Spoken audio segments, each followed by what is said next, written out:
We used to use the multi-story car parks when it was wet, and yeah, just anywhere in town that looked like the places that we saw in the magazines.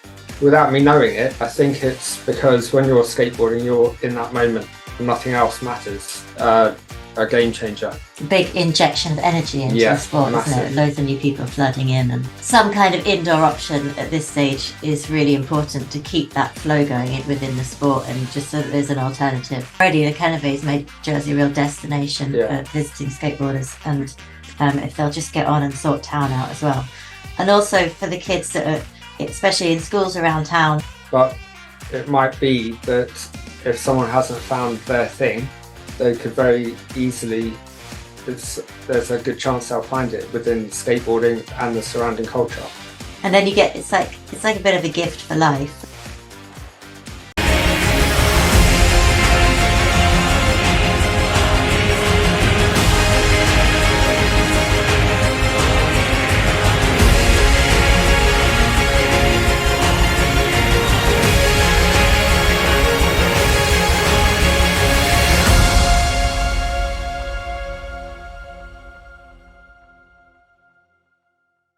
Hello and welcome to another episode of Sportscast Jersey.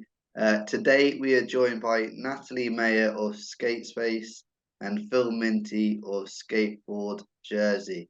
How are we doing, both of you? Very good, thank you. Yeah. Good stuff. I start with this question no matter who my guest or guests are. Have you always been sporty, the both of you? Yeah, I guess so. I started with the normal sports you start with in school, and I made decisions for myself and went into skateboarding. And how about you, Natalie? Yeah, I'm fairly sporty, but actually my interest in skateboarding has come more from a photographic perspective, because I used to photograph snowboarding. And the sports are similar and there's no snow here, so I've diverted my interest to the local possibility. Yeah. For you guys, obviously, we're here to speak about skateboarding, but for you, Natalie, it's through the photography. But where did you first see skateboarding and think, "Wow, I really like this. This is something I really enjoy doing or seeing"? I used to see Phil and his mates around and think they were really cool. Yeah, we used to basically find anywhere we could skate around town, and we used to use the multi-story car parks when it was wet, and yeah, just anywhere in town that looked like the places that we saw in the magazines. Yeah, amazing. What would you say? Obviously, it's a starter kind of question. What's so good about skateboarding? What made you fall in love with it? I think it's maybe, without me knowing it, I think it's because when you're skateboarding, you're in that moment. Nothing else matters. So you're not thinking about the homework that's got to be in or anything like that. You're just thinking about what you've got to do to get through this trick, or as you approach that obstacle, or as you roll away. Yeah. I like the complete lack of rules about it, so it's just a free for all. You do what you want, and the more you learn about it, you understand the nuance of what looks nice and what's cool. And it's been interesting, like having sort of followed it for about 20 years now, like watching the progression of the sport and how it changes and how tricks change and how people like to look back and look forward. And I just think it's a cool sport. Yeah. Sorry, go on. Also, it goes wide as well. So a lot of people start skateboarding because it looks fun and exciting, and they'll have a go, and they won't necessarily gel with it. But then they might see that, oh, I can film this, or I can edit some film, or I can play some music that goes with video. So it's kind of like a springboard into a creative sort of culture. Yeah, I was going to say that is it for the creative kind of world. It's probably this big sport for them, because you can obviously with the skills and the tricks and that side of things. But when I think about skateboarding, I always think videos as well, and as you were saying, that side of things. So I want to just touch on something Natalie said and how the sport's kind of developed, and explain that a bit more to those who might not know skateboarding as much. From my perspective, when I got most interested in skateboarding was in my early 20s, and I was hanging around with skateboarders who are sort of 30 years old, and they used to talk about cool tricks from about 15 years before then.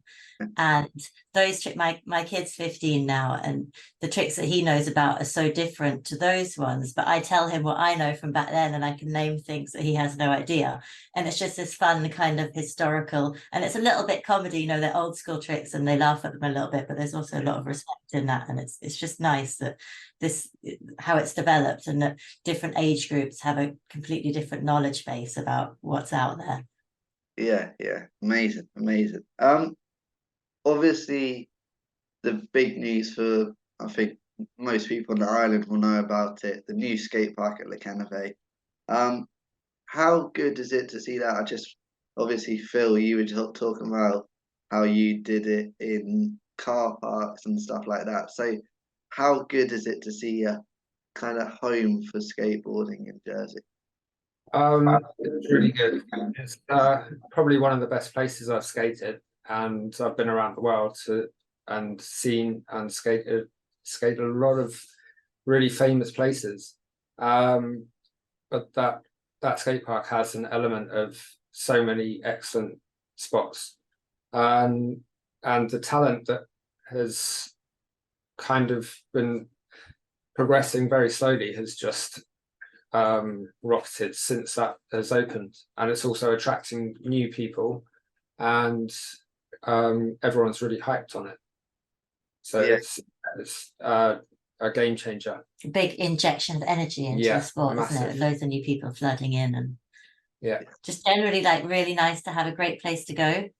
And I pop up in my lunchtime sometimes, and there's always a little lunchtime crew, and then I'll take my 6-year-old after school, and my 15-year-old always rocks up at some point, and there's always different things going on all the time, and different age groups, which is really nice. Yeah, absolutely. And obviously it was a long time coming, and how pleased are you that the work actually did go in, the approval went in to build it? Obviously it would have been a lot of hard work, and obviously talk about wanting somewhere to have the home and a new improved facility. So how pleased were you, even before it was built, that it was being built?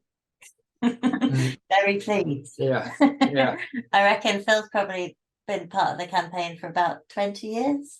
Various campaigns. So there was the town skate park was opened in 2008, and there was a campaign for years before that. So it's kind of an ongoing campaign. And there's more to come as well, which is quite exciting. Yeah. We'll touch on that in a bit. But but I want to touch on something that you said about a new faces appearing out of nowhere, and obviously that's brilliant for the sport. That's brilliant for any sport. But how good is skateboarding for that, and to start a new sport if you're maybe not wanting to do football, rugby, cricket, the mainstream sports? Skateboarding is really effective at picking up on the people that don't really fit into team sports. It's more individual, and yet it's a lot of individuals together. So it's got a strong community of individuals rather than team. So we've been running the girls' skate sessions on Tuesday nights, and since we started that back in May, we've been able to run 15 sessions now. We ask people to sign in when they come in. We've had 260 odd sign-ins, of which a third of them have been new users. So it's really attractive, and it's really working. Yeah, amazing. How much have you enjoyed it? I had that down as a question, and it was next, so you fit in brilliantly. No, but how good has that session been, and even seeing girls come back and develop their skills? as well. Oh, it's really rewarding. It's just so pleasing to see someone turn up without a clue and be scared of everything, and just a glimmer of when they get it, and it's just so good to see. I bring my 6-year-old daughter to the session, and there's about 3 6-year-old girls now, isn't there? Yeah. And it's just so nice watching them all motivating each other. And they've got this one trick that they're trying, and they get in a little train, and one goes and the next goes and the next goes, and none of them ever quite make it yet. Yeah. But for 3 or 4 weeks, they just get in this little session together, and you can just see, like, it's just great to watch them go again and again and again, and they're learning how to learn, basically, and learning how to motivate themselves to just keep pushing on. Eventually one of them's going to crack it, and then it's going to be a massive triumph. Yeah, definitely. And I guess that's where the I guess that's where the team part of it comes in, and encouragement, and that, and it's good to build those skills within these girls as well. It's not just skateboarding, but it's life skills as well. Yeah. Persistence and resilience and determination and all that. Absolutely. Natalie, you've recently been to Sweden as well. I've seen that on Twitter. Let's talk about that trip and why you went with the group that you did. I saw an opportunity in the Rivington Fund, which is a fund that you can apply to have a historical or art-based experience if you couldn't otherwise afford it. And I had previously been to Malmo and knew that it was a real epicenter of skateboard culture, and there's exhibitions happening. There's a school there where they use skateboarding as a medium for learning. And the government has really supported lots of different DIY street spots to appear, and also a lot of skatable sculptures around the town. So I knew that it fit the art and history elements of that fund, even though skateboarding on the surface could seem like it's just a sport, but we know it's not. So I found a crew of kids that fitted the criteria for that, and they've had a long-standing interest in skateboarding and like to film, like to photograph, into the art. We were 10 people in the end, and we went for 6 nights to Malmo. It was an amazing experience for everyone. We had ages between 15 and 30, so a real diverse group of kids. Yeah, amazing. How important is it to get current skateboarders to learn about the past of the sport as well? I mean, if they want to, nothing has to happen, but it's really nice when it can, and to be able to have facilitated something like that, where it was a chance for kids that had only skated in Jersey, some of them, to then plant them somewhere where it's a real epicenter of their sport and just expand their knowledge and blow their minds, is really nice. Yeah, absolutely. And in general, skateboarding, as you mentioned there, as Phil's mentioned, it's a sport for all ages. And how good is that as a selling point for the sport? Because you could be 10 starting, but you could also be 30, 40, even older starting. How good is that? Yeah, it's great. I mean, great. It's for a community perspective, to hang out with people in different age groups is a really amazing thing, and everyone learns from each other, which is really nice. Yeah, lots of the people that come to the girl skate sessions bring their children because they used to skate and they recognize the value of it. And I'd say at least half of them are convinced that they're too old for it, but just the energy at those sessions makes them think, hang on, I might have a go actually. And it's just really good to see. It's like a fountain of youth. Yeah. Yeah. Well, the people are more cautious when they're over 21. Yeah. Right. You don't want to fall over. Skate space. Obviously, winter in Jersey can be harder. The weather's not as good, not as many places to be. People might not want to go to the skate park if it's raining or what have you. So let's talk about the idea behind the skate space and what the big project is about. Yeah, so obviously with how great the outdoor park is and all the new users flooding to it, we knew that come winter when it rains, it's not that people don't want to skateboard in the rain, it's that you can't. It just, you know, your skateboard can't get wet and you just slide everywhere. So it just doesn't work. So we knew that an indoor spot would be popular. Also, Phil sees it, especially running the girl sessions every week, is that for a long run, even through the summer months, is that it just rained. So everyone got motivated. He had a nice crew of girls coming, and then I think for 3 or 4 weeks it was rained up. 4 sessions. Four sessions were cancelled for rain early summer. In July and August as well, when you don't expect it to be. Yeah. So we don't need a massive indoor skate park, although one would be nice in a nice St Helier location up on a hill somewhere would be great. Yeah, but some kind of indoor option at this stage is really important to keep that flow going within the sport, and just so that there's an alternative. And just really by some luck, we were introduced to the Methodist congregation, who were looking for somebody to occupy their massive empty church in St. One. And although we would have loved a town location, it's too good to say no to this one spot. So we've spent the last year doing what it takes to get that through planning. It's in planning at the moment. And we hope by the end of this month, actually, we'll have the answer to the answer, basically, to go ahead. Yeah, and you say about the flow, but it's just how important is it to keep the momentum going? As Phil would have found out, it with the rain over the summer, that they would have been buzzing, they would have been enjoying it, would have been loving it, and then they can't come. How important is it to keep that kind of buzz around the sport for the newcomers? It is vital, because just a couple of months of wintry weather could divert their attention into, oh, actually, I prefer playing computer games. And that would just be so sad to lose that positive vibe. Yeah.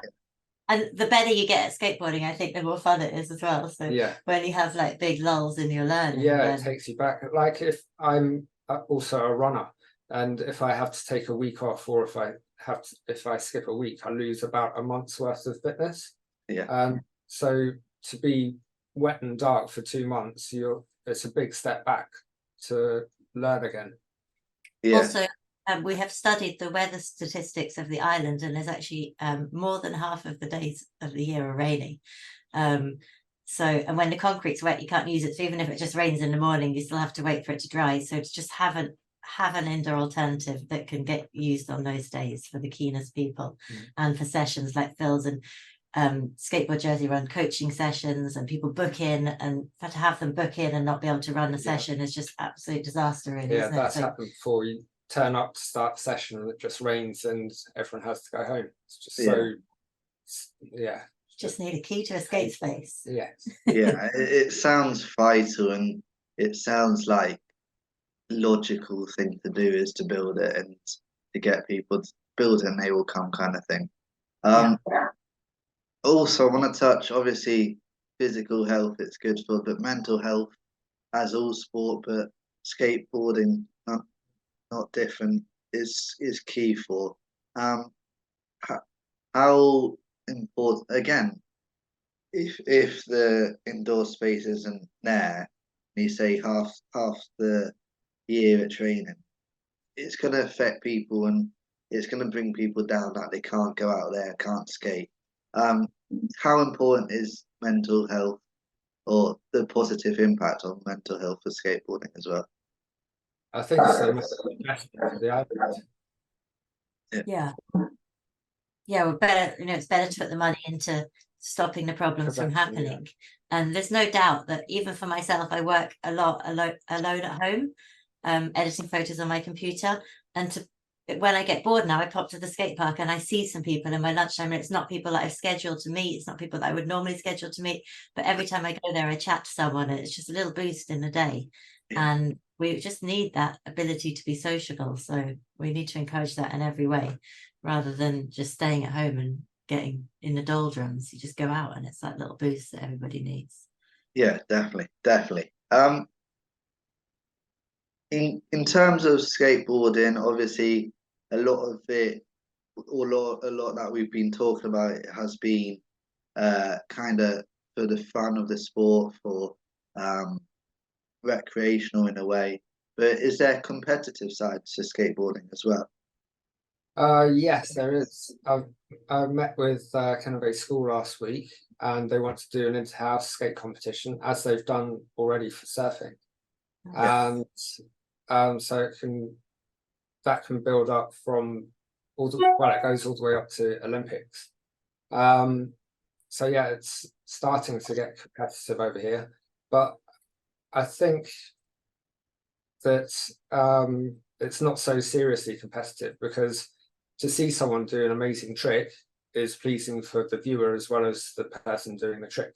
So it's kind of like a friendly competition more than we're going to win. Yeah, absolutely. And I was going to touch on, obviously, we saw Olympics, the last Olympics, it really kick off, really come out of its shell.